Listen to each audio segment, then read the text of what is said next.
الشيطان الرجيم بسم الله الرحمن الرحيم إن الدين عند الله الإسلام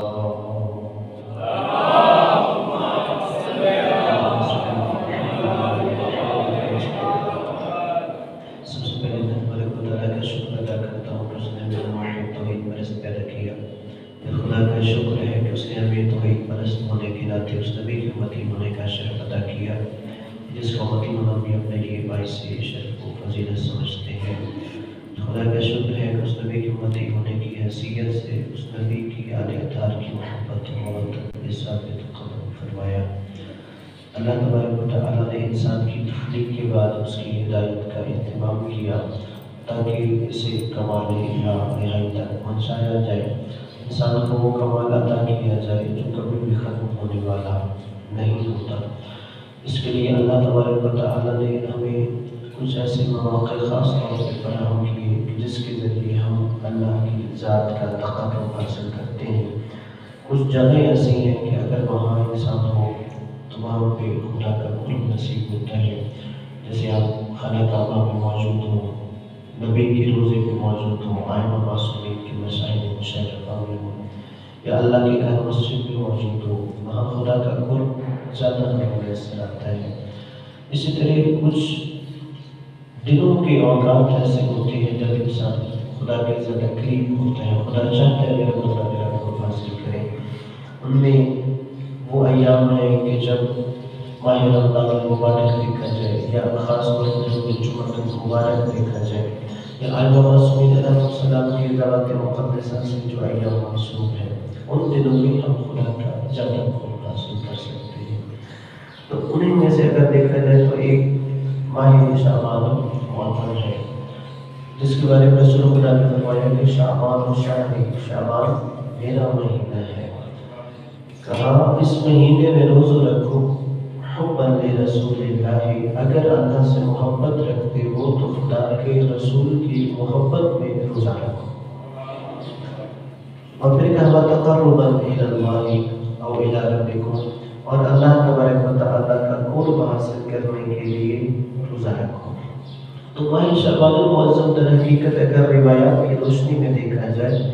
تو بہت زیادہ نبی کی احادیث ہیں، آئمہ معصومین علیہ السلام کی احادیث ہیں کہ جس میں آپ نے لوگوں کو روزے کی طرف متوجہ فرمایا، اور امیر المومنین حضرت علی علیہ السلام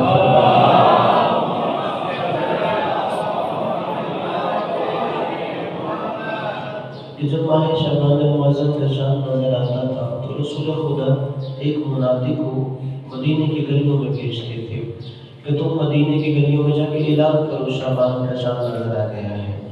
اور پھر مدینے والوں کو اعلان کرو اگر تم اپنے رسول سے محبت کرتے ہو تو اللہ کا قرب حاصل کرنے کے لیے اس مہینے میں روزہ رکھو۔ صلوات پڑھیں اللہم صل علی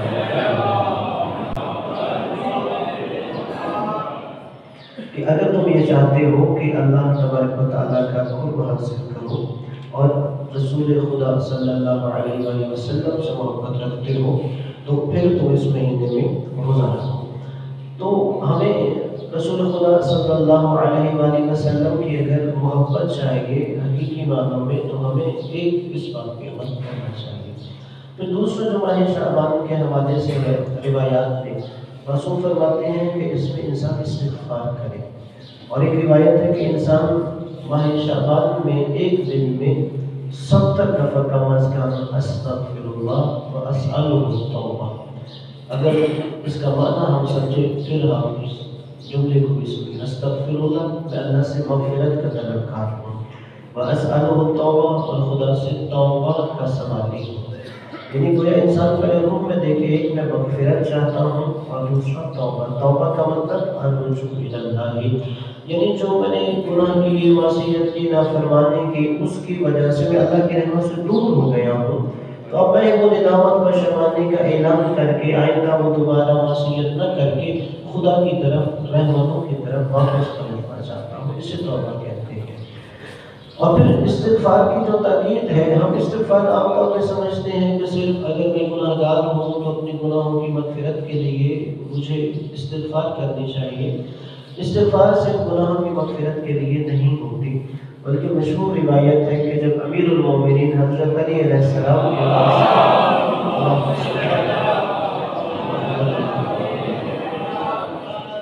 ایک شخص آیا، اس نے شکوہ کیا کہ مولا میں گناہ گار ہوں، کیا کروں، اپنے گھر سے استغفار کروں۔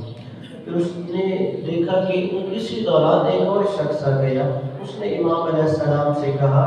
مولا میں بے اولاد ہوں، میری اولاد نہیں ہوتی، مجھے کوئی عمل بتائیے۔ امام نے کہا تم بھی استغفار کرو۔ ایک شخص نے پھر آگے امام سے سوال کیا اسی محفل میں کہ مولا میں کسان ہوں، فصل کی وجہ سے پریشان ہوں کہ آب رحمت نہیں برس رہی، تو مجھے عمل دیجیے جس کی وجہ سے اللہ آسمان سے بارش برسا دے۔ مولا نے کہا استغفار کرو۔ ایک اور شخص نے آگے کہا مولا ہم نے اپنے فصل کو کاشتکاری کے لیے ایک نہر نکالی تھی، وہ نہر خشک ہو گئی ہے، تو اب ہمیں کوئی عمل بتائیے جس کی وجہ سے دوبارہ سے ہماری وہ نہر جاری ہو جائے، ہماری فصلیں ہری بھری ہو جائیں۔ ہم نے کہا استغفار کیا کرو۔ کہتے اتنے میں ایک شخص اور آیا، اس نے کہا مولا فقر ہے، ناداری ہے، مفلسی ہے، غربت ہے، کوئی عمل مجھے بھی دیجیے۔ مولا نے کہا اسے تم بھی استغفار کرو۔ بہت سے نبی عبداللہ ابن عباس صحابی رسول بیٹھے تھے جنہیں حبر الامہ کہا جاتا ہے، اصحاب میں تفسیر قرآن کے حوالے سے مولا کے شاگرد تھے علیہ السلام کے، سب سے زیادہ ان کے پاس علم تفسیر کا علم تھا۔ انہوں نے کہا مولانا سے کہ بندے مختلف آئے، ان کی پریشانیاں الگ تھیں، آپ نے سب کو ایک ہی نسخہ دے دیا ہے، جو آتا ہے آپ گھر میں استغفار کرو۔ امیر المومنین علیہ السلام نے کہا تم نے سورہ نوح نہیں پڑھی، در حقیقت اللہ نے سورہ نوح میں یہ عمل بتایا ہے کہ استغفروا ربکم انہ کان غفارا ویرسل علیکم السماء مدرارا ویمددکم باموال وبنین، کہ اللہ تبارک و تعالیٰ سے استغفار کرو، اگر گناہ گار ہوگے اللہ بخش دے گا، اور اللہ اس استغفار کی وجہ سے تم پر آسمان سے موسلادھار بارش نازل کرے گا، اگر استغفار کرو گے اولاد نہیں تو اللہ تمہیں اولاد کا کثرت عطا کرے گا، استغفار کرو، اگر تمہارے پاس مال نہیں ہے تو استغفار کی وجہ سے اللہ تمہیں مال عطا کرے گا۔ یعنی در حقیقت ہم سمجھتے ہیں کہ صرف اس ایک عمل کی وجہ سے ہم اپنے گناہوں کی مغفرت طلب کرتے ہیں، نہیں، امیر المومنین علیہ السلام نے فرمایا کتنی ہماری مالی مشکلات اس ایک عمل سے جڑی ہوئی ہے۔ اور امام علیہ السلام فرماتے ہیں کہ ماہ شعبان معظم کا جو دوسرا اہم عمل ہے وہ انسان دن میں کم از کم 70 دفعہ استغفار کرے۔ اور پھر امام علیہ السلام نے فرمایا اس مہینے میں اگر کوئی 70 دفعہ استغفار کرتا ہے تو گویا ایسا ہے کہ اس نے کسی دوسرے مہینے میں 70,000 دفعہ استغفار کیا۔ اور پھر ماہ شعبان کے اندر جو تیسرا عمل کی تاکید کی گئی ہے روایات میں، وہ انسان صدقہ دے۔ اور صدقے کے حوالے سے روایت میں امام نے فرمایا اگرچہ کہ تم ایک خرما ہی راہ خدا میں صدقہ کیوں نہ دو تو گویا تم نے یہ عمل سر انجام دے دی ہے۔ اور امام نے فرمایا پھر مثال دیتے ہوئے امام جعفر صادق علیہ السلام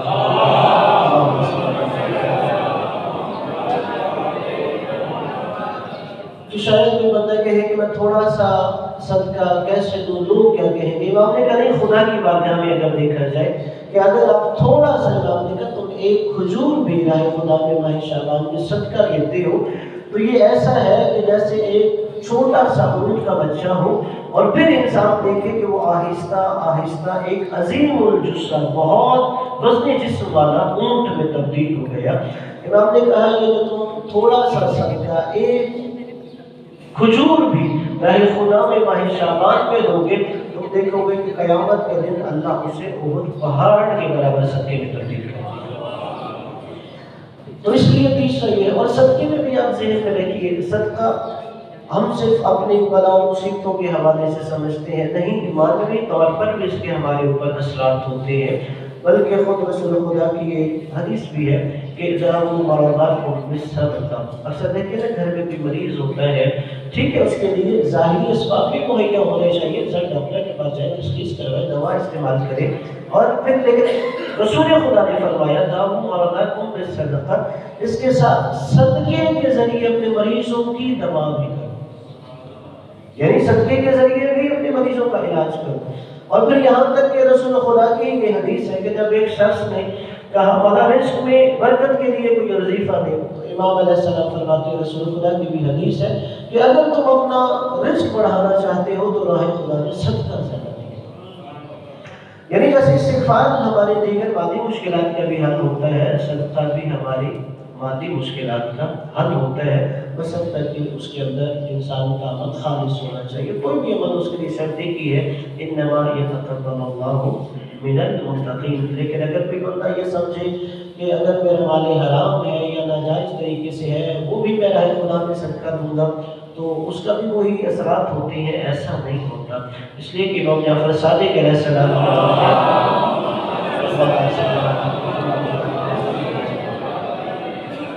امام کے ایک شاگرد بازار سے گزر رہا، اس نے ایک شخص کو دیکھا کہ اس نے ایک طرح سے چوری کی، ایک پھل چوری کر دیا، وہ اس کے پیچھے پیچھے چل رہا تھا۔ اس نے دیکھا وہ آگے ایک ضرورت مند تھا، اس نے وہ پھل اٹھا کے اسے دے دیا۔ کہتا وہ پھر آگے بڑھا، اس نے پھر آگے کسی اور دکان سے ایک چیز اٹھائی اور آگے ایک مانگنے والا فقیر دیکھا، اسے دے دی۔ اور تیسری جگہ اس نے پھر دیکھا، اس نے وہاں سے کوئی چیز چوری کی اور پھر اس نے آگے ضرورت مند کو دے دی۔ اب امام علیہ السلام کے وہ شاگرد نے جا کے امام سے شکوہ کیا کہ وہ جو شخص جس نے چوری کی وہ بھی امام کی بارگاہ میں آتا تھا، حاضر ہوتا۔ اس نے کہا جو فلاں شخص ہے اس نے یہ عمل کیا، ایک جگہ سے چوری کی، پھر آگے جا کے اس نے صدقہ کر دیا، پھر گیا کسی ضرورت مند کو دے دی۔ امام علیہ السلام کے پاس وہ شخص آیا، امام نے اس سے سوال کیا کہ تم نے یہ کیا عمل کیا ہے؟ اب وہ دیکھیے اس کی جو ایک اپنی لاجک بیان کر رہا ہے، وہ کہتا ہے کہ میں نے در حقیقت 3 گناہ کیے ہیں، 3 چوری کے کام کیے۔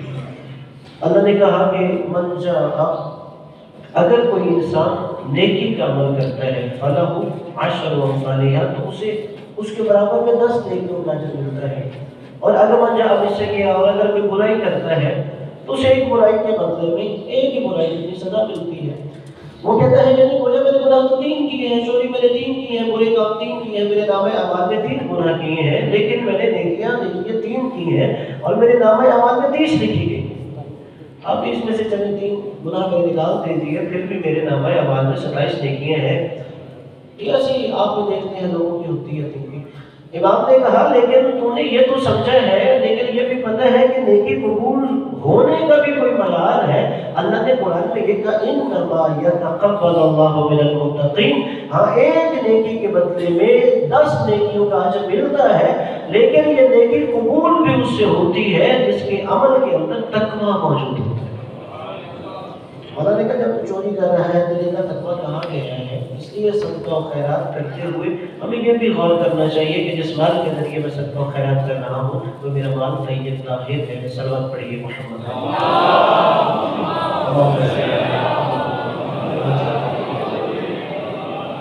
پھر صدقہ کے اسلامی مناسبات کے حوالے سے اگر عرض کروں تو یکم شعبان المعظم کو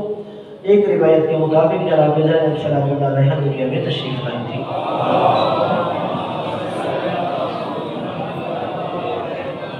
پھر 3 شعبان المعظم کو سید الشہداء حضرت امام حسین علیہ السلام،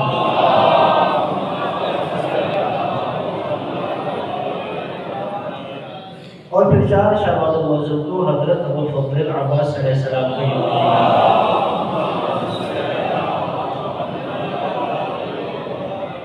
اور پھر 5 شعبان المعظم کو چوتھے امام حضرت علی زین العابدین علیہ السلام کا،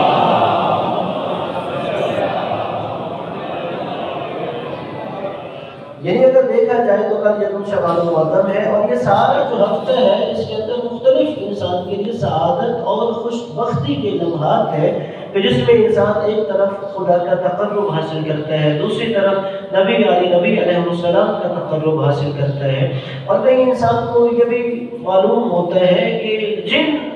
ہستیوں کو میں اپنے لیے رول ماڈل تصور کرتا ہوں یا جو نبی کے بعد میرے لیے ایک اسوہ ہے، قدوہ ہے، ان کی سیرت اور میرے لیے در حقیقت کردار اس چیز کا پیغام دیتا ہے۔ اگر دوسرے حوالے سے دیکھا جائے آپ صاحب شعبان المعظم دیکھیں تو ایسے محسوس ہوتا ہے کہ یعنی جو تاریخ میلاد کے حوالے سے گویا سارے کربلا کی تیاری اسی مہینے میں ہو رہی ہے، یعنی جتنے آپ کو واقعہ کربلا میں اسلام کے بڑے بڑے نام نظر آتے ہیں خاندان اہل بیت علیہ السلام میں، تو ان میں سے ہر ایک کی مناسبت ہمیں اسی مہینے میں نظر آتی ہے۔ اس لیے کہ پھر آگے آپ دوسرے ہفتے میں جا کے دیکھیں گے وہاں حضرت علی قاسم علیہ السلام، جناب قاسم علیہ السلام، جناب علی اکبر علیہ السلام کی بھی مناسبت موجود ہے، یعنی گویا کہ امام حسین علیہ السلام پورے ایک کربلا کی تیاری اس ماہ مبارک میں کر رہے تھے۔ تو گویا کہ ہمیں بھی ایک پیغام ہے کہ اگر ہم بھی اپنا کوئی مقصد، کوئی ہدف، کوئی منزل کا تعین کرتے ہیں تو اس کے لیے انسان کو پہلے آمادہ ہونا چاہیے، پہلے تیاری کرنی چاہیے، منصوبہ بندی ہونی چاہیے، پھر اپنے ہدف اور منزل کے لیے انسان سفر کرتا ہے۔ پھر اگر اس ہدف اور منزل کی خاطر اگر ہدف ہمارا بہت عظیم ہے، اس ہدف کی راہ میں اگر جان بھی قربان ہو جائے تو جان اہمیت نہیں رکھتی، بلکہ ہدف اور مقصد اہمیت رکھتا ہے۔ اس لیے کہ آپ نے دیکھا کہ ابھی 2 دن پہلے 28 رجب یعنی پرسوں کا جو دن تھا، آپ نے سنا ہوگا مجالس میں کہ امام علیہ السلام مدینے سے ہجرت کر رہے تھے اور امام مدینے سے مکہ کی جانب ہجرت فرما رہے تھے۔ عام طور پہ بہت بڑی کنفیوژن ڈالی جاتی ہے نوجوانوں کے ذہنوں میں، وہ کیا کہ امام علیہ السلام کے ساتھ کوفیوں نے غداری کی، انہوں نے خط لکھا، امام نے مدینہ چھوڑ دیا، بعد میں انہوں نے امام کے ساتھ بے وفائی کر دی۔ ایک اہم چیز ذہن میں رکھیے، جب امام 28 رجب کو مدینہ چھوڑ کے مکہ ہجرت کر رہے تھے، اس وقت کسی کوفی کا خط نہیں ہے، بلکہ امام علیہ السلام خالصتاً جو یزید کے مدینہ کے گورنر کی طرف سے سوال بیعت ہو رہا تھا، اس سوال بیعت کو رد کرتے ہوئے امام علیہ السلام نے مدینہ چھوڑ دیا تھا۔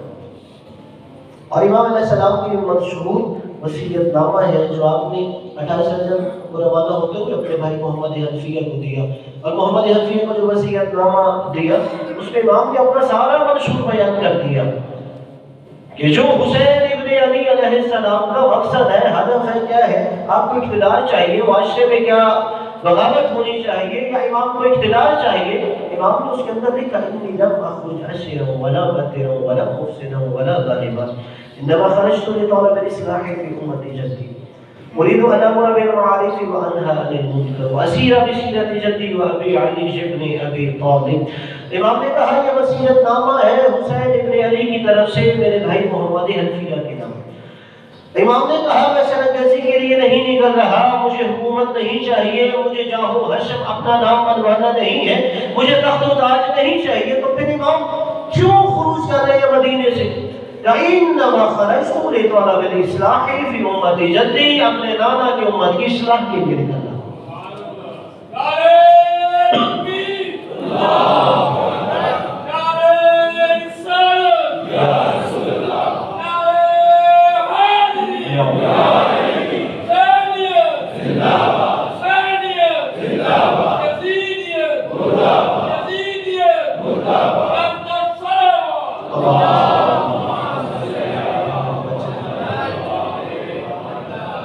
اگر آپ یہاں نواسہ رسول جنت کے سردار کی وصیت نامے پر غور کریں، 11 ہجری نبی دنیا سے رخصت ہوئے، 60 ہجری نواسہ رسول کہہ رہا ہے میں نانا کی امت کی اصلاح کے لیے نکل رہا ہوں، یعنی 50 سال میں اسلام میں اتنا تغیر و تبدل ہو گیا ہے کہ نواسہ رسول اصلاح کے لیے نکل رہا ہے۔ اريد ان امر بالمعروف وانهى عن المنکر، میں چاہتا ہوں نیکی کا حکم دیا جانا چاہیے، برائی سے روکا جانا چاہیے۔ لوگ کہیں گے یہ کوئی نیا طریقہ ہے کہ اپنی بہن بیٹیوں بچوں کو لے کے یزید کے خلاف قیام کر رہے ہیں۔ امام نے کہا کوئی نیا طریقہ نہیں، اسیرہ بسیرت جدی و ابی علی ابن ابی طالب، حسین اپنے نانا مصطفیٰ کی سیرت میں چلے گا اور بابا علی مرتضیٰ کی سیرت میں چلے گا۔ اور گویا امام نے کہا اگر دیکھنا چاہتے ہو نا کہ حسین بھی کس کی سیرت میں چلتا ہے، یا محمد مصطفیٰ نظر آتا ہے یا علی مرتضیٰ نظر آتا ہے۔ آخری جملہ اور دیکھیے یہ جو سارا میں نے کہا شعبان میں گویا کربلا تیار ہو رہی تھی اور 28 رجب امام علیہ السلام چھوڑ رہے تھے،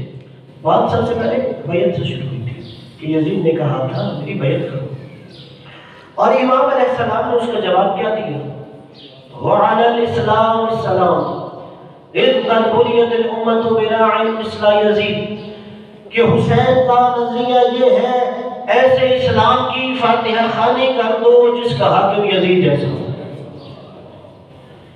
یہ کہنا بڑا آسان ہے، اگر ہم کہہ دیں اسلام کی مثال سے پڑھ دو، اسلام کی فاتحہ خوانی کر دو، لیکن امام نے کہا کہ جس اسلام کی وہ بات کر رہا ہے وہ اسلام ہے ہی نہیں، اس سے بہتر ہے ایسے اسلام کی مثال لپٹ دینی چاہیے۔ اور یہ امام علیہ السلام کے ایک نہ کرنے کا اثر تھا، یعنی بیعت نہ کرنے کا اثر تھا کہ پھر کبھی کسی یزید کے یہ جرأت نہیں ہوئی کہ امام سجاد سے لے کے امام مہدی تک کسی سے بیعت کا سوال کرے۔ جیسے 25 رجب آپ نے بابو سے کاظم علیہ السلام کی شہادت سنی ہے کہ 14 سال زندان میں رہے، لیکن اس میں یہ ضرورت نہیں تھی امام سے کہو میری بیعت کریں، اس لیے کہ 28 رجب جب امام علیہ السلام نکل رہے تھے تو امام علیہ السلام نے واضح اپنا موقف دے دیا تھا، مثلی لا یبایع الاسلام، مجھ جیسا اس جیسے کی بیعت کبھی نہیں کر سکتا۔ یعنی امام فرما رہے تھے ایک طرف سلسلہ ہدایت ہے، دوسری طرف سلسلہ گمراہی ہے، یہ کبھی ممکن نہیں ہے کہ ہدایت والا گمراہی کے آگے سرنڈر کر دے۔ اور یہاں پہ تو جوانوں کے لیے کہہ رہا ہوں کہ اکثر آپ سنتے ہیں کہ فاسق تھا، فاجر تھا، شرابی تھا، تو امام نے کہا اس کی بیعت نہیں ہو سکتی۔ فرض کیجیے یزید متقی ہوتا، فرض کیجیے وہ پرہیزگار ہوتا، شرابی نہ ہوتا، پھر امام بیعت کر لیتے، پھر بھی امام علیہ السلام کبھی بیعت نہ کرتے، اس لیے کبھی معصوم غیر معصوم کی بیعت نہیں کر سکتے۔ بیعت کا مطلب ہے اپنا جان، اپنی مال، اپنا اولاد، اپنا سب کچھ سامنے والے کی راہ میں قربان کر دینا ہے، بیچ دینا ہے۔ کبھی معصوم غیر معصوم کی بیعت نہیں کر سکتے، اور اس لیے ہمارا عقیدہ یہ ہے جو مکتب اہل بیت علیہ السلام کا ہے، بیعت صرف معصوم کی دی جاتی ہے، کبھی غیر معصوم کی بیعت ہوتی نہیں۔ اور برادران ہیں جن کے اندر پیری مریدی کے سلسلے ہوتے ہیں، وہ کہتے ہیں میں خدا کی بیعت کرتا ہوں، ہم بھی فقہا کی تقلید کرتے ہیں، بیعت نہیں کر رہے، بیعت صرف معصوم کی کر رہے ہوتے ہیں، اس لیے کہ معصوم وہ ہے کہ ایک پل کے لیے اسے خطا کا امکان نہیں ہے۔ بسم اللہ الرحمن الرحیم، انا اعطیناک الکوثر فصل لربک وانحر ان شانئک هو الابتر۔